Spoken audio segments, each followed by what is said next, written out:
नमस्कार, धरती करे पुकार में आप सबका स्वागत है। मैं हूं माइक पांडे।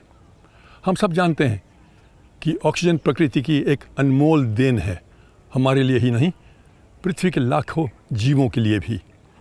हमें ऑक्सीजन मिलती है समुद्र में मौजूद सूक्ष्म जीवों से, जंगलों से भी, पेड़ों से भी।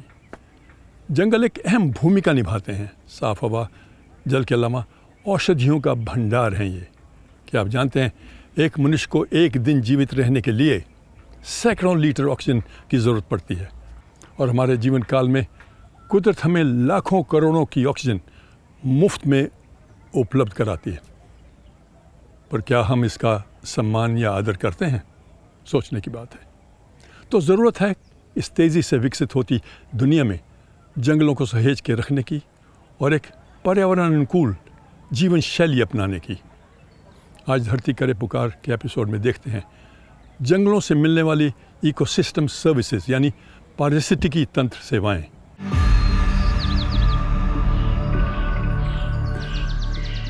वन पृथ्वी पर मौजूद सभी जीवों के लिए बहुत जरूरी है।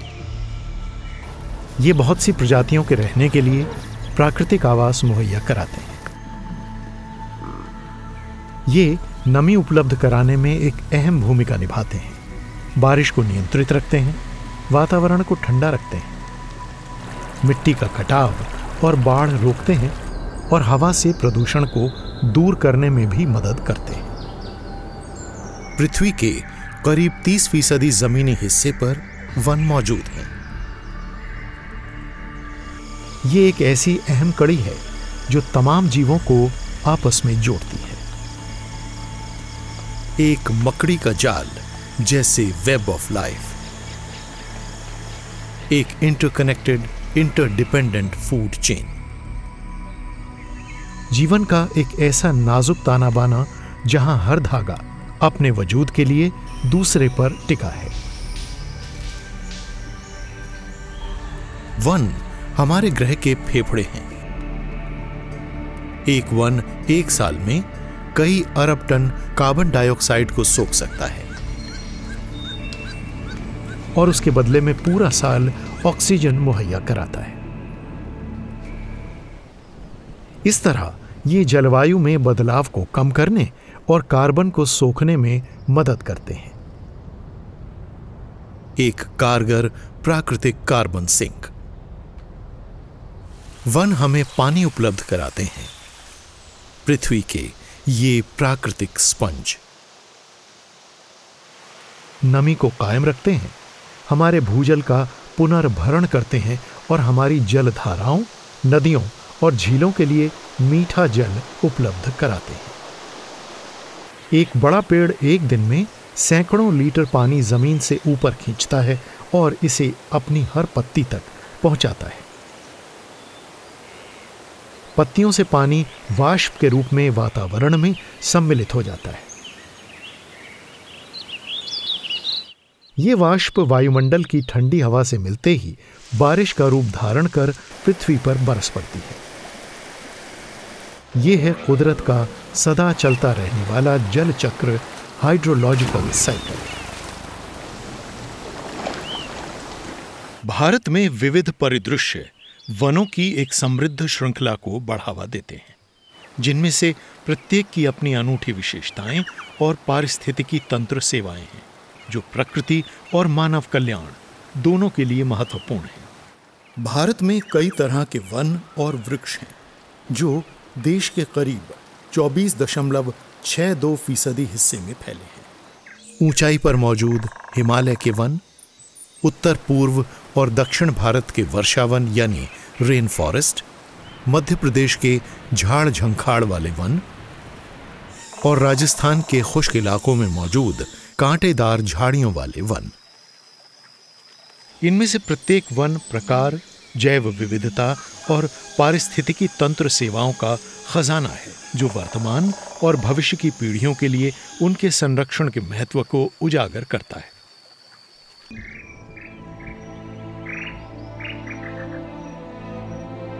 वन अलग अलग पारिस्थितिकी प्रणालियों या इकोसिस्टम्स को फलने फूलने में मदद करते हैं।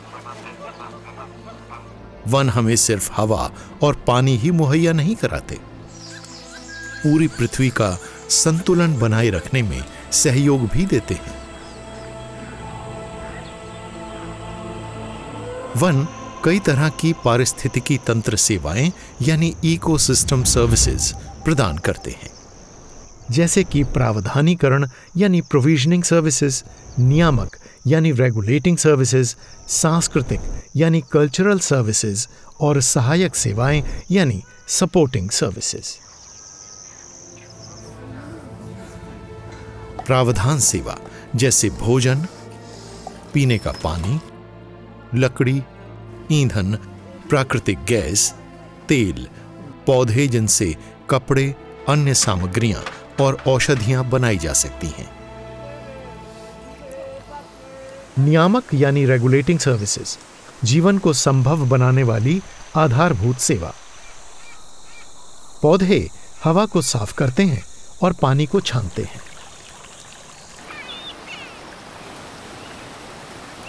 पेड़ की जड़ें मिट्टी के कटाव से बचाती हैं।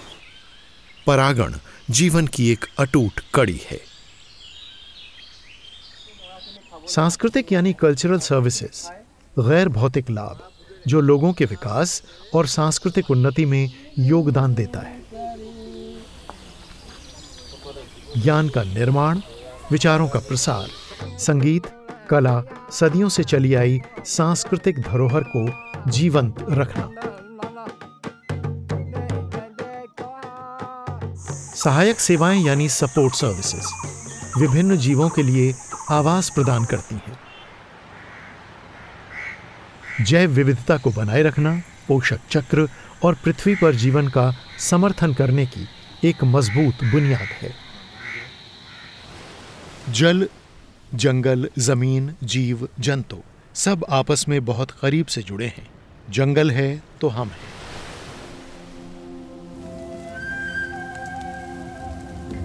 भारत के पश्चिमी तट पर दुनिया के बहुत पुराने वर्षा वन मौजूद हैं। ये हैं पश्चिमी घाट यानी वेस्टर्न घाट्स। इनमें पेड़ पौधों और जानवरों की अनेकों दुर्लभ प्रजातियां पाई जाती हैं।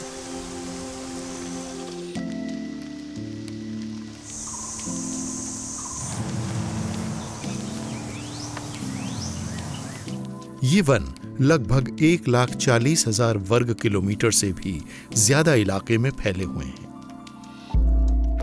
और भारतीय प्रायद्वीप के पश्चिमी किनारे के साथ साथ कर्नाटक, गोवा, महाराष्ट्र, गुजरात, केरल और तमिलनाडु राज्यों तक फैले हैं। इन उष्णकटिबंधीय वनों यानी ट्रॉपिकल फॉरेस्ट से बहुत सारी छोटी और बड़ी नदियां निकलती हैं। साथ ही यहां भारत का सबसे मशहूर झरना जोग फॉल्स भी है।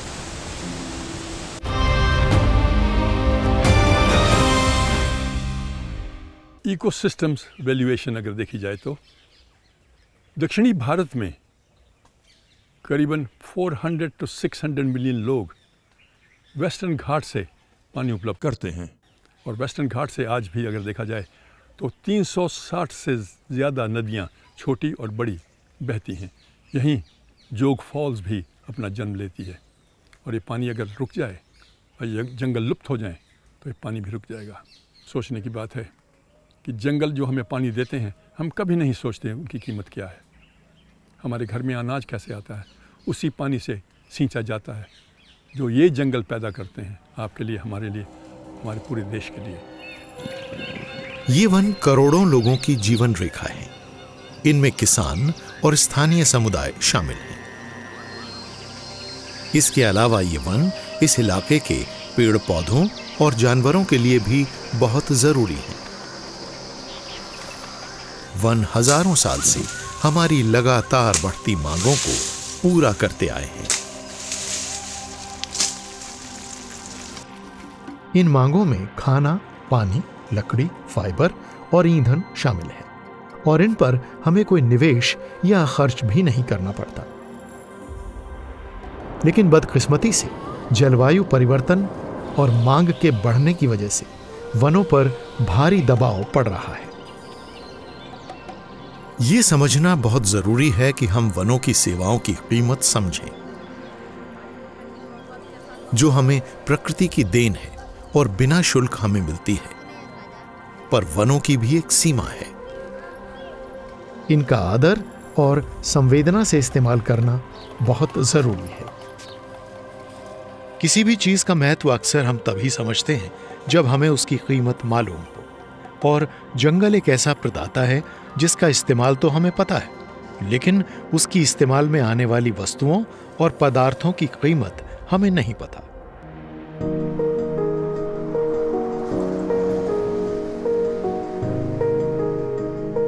इन कुदरती संसाधनों की सही कीमत समझना जरूरी है,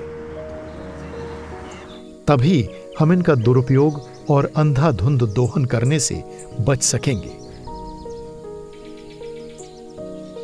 ये पृथ्वी का एक अनमोल खजाना है और इसे सुरक्षित रखना बहुत ही जरूरी है। यह हम सबका कर्तव्य है। वन कुछ बहुत ही असरदार दवाइयों का खजाना है और कई रोगों का इलाज भी यहां मौजूद है। इन प्राचीन वनों के पेड़ लाखों साल से खुद को बीमारियों, शिकारियों, इन्फेक्शन और पेस्ट से बचाने की क्षमता विकसित करते आए हैं।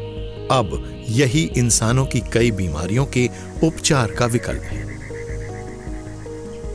हमारी प्राचीन प्रणाली आयुर्वेद, जो बिना किसी साइड इफेक्ट के हमको स्वस्थ बनाती है, और आज पूरे विश्व में ही आयुर्वेद की भारी मांग है।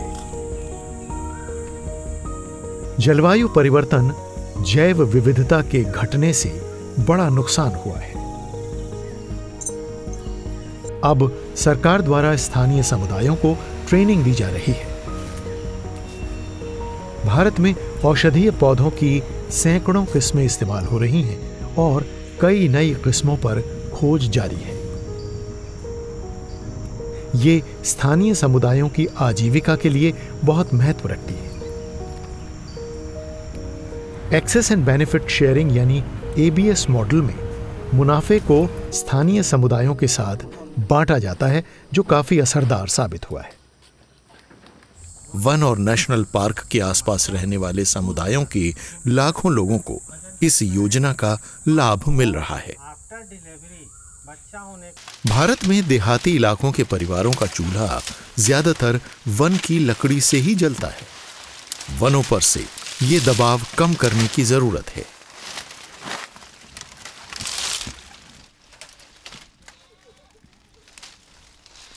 खासकर हिमालय और पर्यावरण के प्रति संवेदनशील यानी इको सेंसिटिव इलाकों में।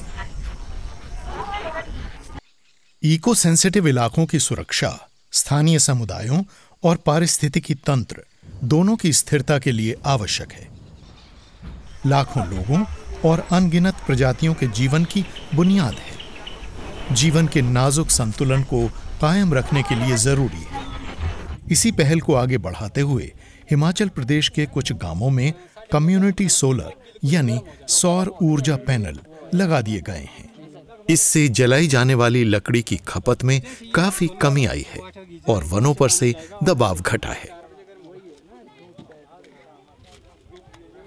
पहाड़ी इलाकों में सरकार और एनजीओ आमदनी के एक वहनीय स्रोत को बढ़ावा दे रहे हैं। मशरूम की खेती को रोजी के एक वैकल्पिक स्रोत के तौर पर लाया गया है ताकि वनों पर निर्भरता कम की जा सके। औषधीय और दूसरी स्थानीय किस्मों के पौधों को मुहैया कराने के लिए नर्सरी कायम की गई हैं ताकि आसपास के इलाकों में वन लगाए जा सकें। जागरूकता शिविर भी नियमित रूप से लगाए जाते हैं, जहां दूसरे गांवों से आकर किसान ये देखते हैं कि कैसे इन प्रयासों से इनके पड़ोसी अपनी जिंदगी और रहन सहन की अवस्थाओं को बदल रहे हैं। अपने गांवों में भी वो इन बदलावों को अपनाते हैं। लकड़ी एक वहनीय स्रोत है, बशर्ते इसे सोशल फॉरेस्ट्री यानी सामाजिक वानिकी नियमों के तहत प्रबंधित किया जाए, जो कारोबारी इस्तेमाल के लिए तय किए गए हैं। मध्य प्रदेश में सामाजिक वानिकी के लिए कई इलाके चुने गए हैं। प्लांटेशंस के लिए एक सिस्टम बनाया गया है। समुदायों को इस बात के लिए प्रोत्साहित किया जाता है कि वो अपने गांवों और सरकार की वनों से खाली जमीनों पर पेड़ लगाएं ताकि वन क्षेत्र बढ़ सकें। किसानों को एग्रो फॉरेस्ट्री के लिए ट्रेनिंग दी जा रही है।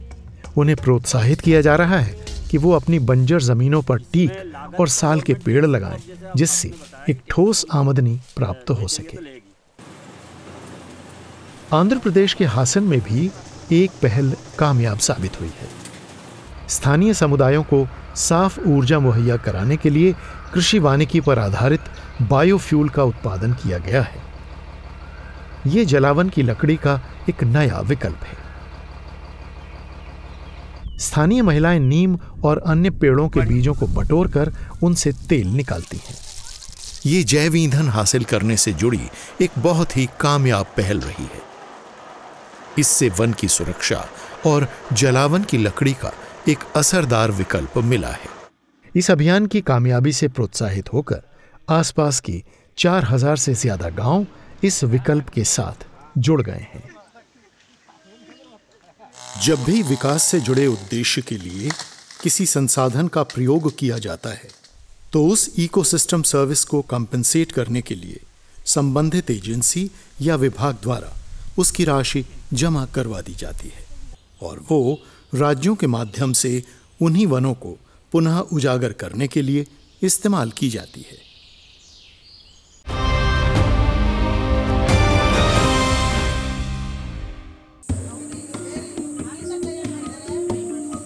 वेस्टर्न घाट्स में भी बदलाव नजर आ रहा है। स्थानीय समुदाय 1 किलो गार्सिनिया को प्रोसेस करने के लिए औसतन 3 किलो लकड़ी जलाते थे। हर वर्ष हजारों टन लकड़ी काटी जाती थी।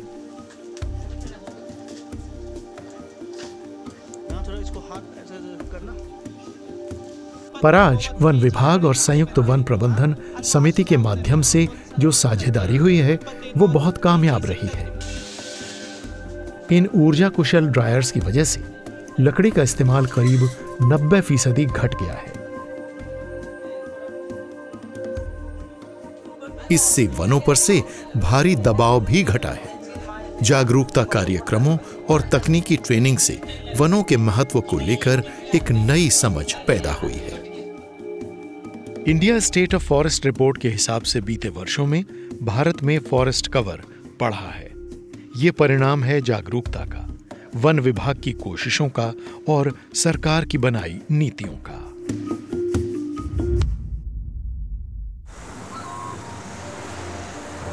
सभी जीवों के लिए हमारे वनों का कायम रहना, हमारे पारिस्थितिकी तंत्र का संतुलन बना रहना बहुत जरूरी है। सरकार के प्रयासों से एक नई शुरुआत, एक नई रोशनी, नई संवेदना उजागर हुई है। जरूरत है हम सबके एकजुट प्रयास की, सिर्फ हमारे लिए ही नहीं, पृथ्वी पर मौजूद लाखों अन्य जीवों के लिए और एक जीवंत पृथ्वी के अस्तित्व के लिए भी। बढ़ती आबादी को रहने के लिए ज़मीन और जलवायु परिवर्तन की वजह से हमारे जंगलों पे दबाव बढ़ता जा रहा है। अपनी बहुमूल्य प्राकृतिक संपदा और इनके संसाधनों को संरक्षित रखना बहुत ही ज़रूरी है, आपके लिए भी और हम सब के लिए। हर वर्ष हमारे जंगलों से कई ट्रिलियन डॉलर के आर्थिक मूल्य का उत्पादन होता है, चाहे जंगल हिमालय में हो या वेस्टर्न घाट्स में। हमारी दिनचर्या का जंगल और उनसे प्राप्त होने वाली सेवाओं पर काफ़ी प्रभाव पड़ता है। तो ये समझना बहुत ही ज़रूरी है कि जंगलों को अंधाधुंध कटाई से पूरे वातावरण पर क्षति पहुंचती है, पूरे भारत के जंगलों पर क्षति पहुंचती है। यही संदेश है मिशन लाइफ का, जो हमें कई प्रकार की पर्यावरण अनुकूल जीवन शैली अपनाने के लिए प्रोत्साहित कर रहा है, ताकि हमारे छोटे छोटे कदम भारत के जंगलों की विरासत को बचा कर रख सकें। आज के लिए बस इतना ही। अगले एपिसोड में फिर मुलाकात होगी, एक नई दिशा में, एक नए मोड़ पर, एक नए मुद्दे पर। तब तक अपना ख्याल रखिएगा। नमस्कार। और अब आ गया है समय साप्ताहिक क्विज का। हमारे पिछले हफ्ते का सवाल था, लॉ लिंगडो पवित्र वन भारत के किस राज्य में स्थित हैं? Law Lyngdoh Sacred Forest is located in which Indian state? और इसका सही उत्तर है मेघालय। और आज के विजेता हैं प्रदीप वर्मा, आनंद प्रकाश तिवारी, अमित कामत, जितेश भारद्वाज और राजेंद्र के ओबरॉय। और इस हफ्ते के स्पेशल सर्टिफिकेट के विजेता हैं मयूर अंजारिया, एएस रेगे, हिमांशु डी शाह, गजेंद्र कुमार पटीदार, प्रदीप पाल, शिवम हलवाई, महेश महालथकर, विजय भद्र, आयुष तिवारी और देवेंद्रनाथ उपाध्याय। और हमारा आज का सवाल है, धरती करे पुकार के इस एपिसोड में बताए गए ईंधन की लकड़ी के 2 स्थायी विकल्प कौन से हैं? Which are the 2 sustainable alternatives to fuel wood suggested in this episode of धरती करे पुकार? अपने अपने जवाब 1 हफ्ते के अंदर अपने नाम और पूरे पते के साथ इस पते पर लिख भेजिए। हमारा पता है कमरा नंबर 880, 8वीं मंजिल, सूचना भवन, CGO कॉम्प्लेक्स, लोधी रोड, नई दिल्ली 110003। और हमारा ईमेल आईडी है धरती करे पुकार @gmail.com। पहले 5 विजेताओं को मिलेगा धरती करे पुकार की तरफ से एक टी-शर्ट और सर्टिफिकेट, और अगले 10 विजेताओं को धरती करे पुकार के friends of the earth certificate.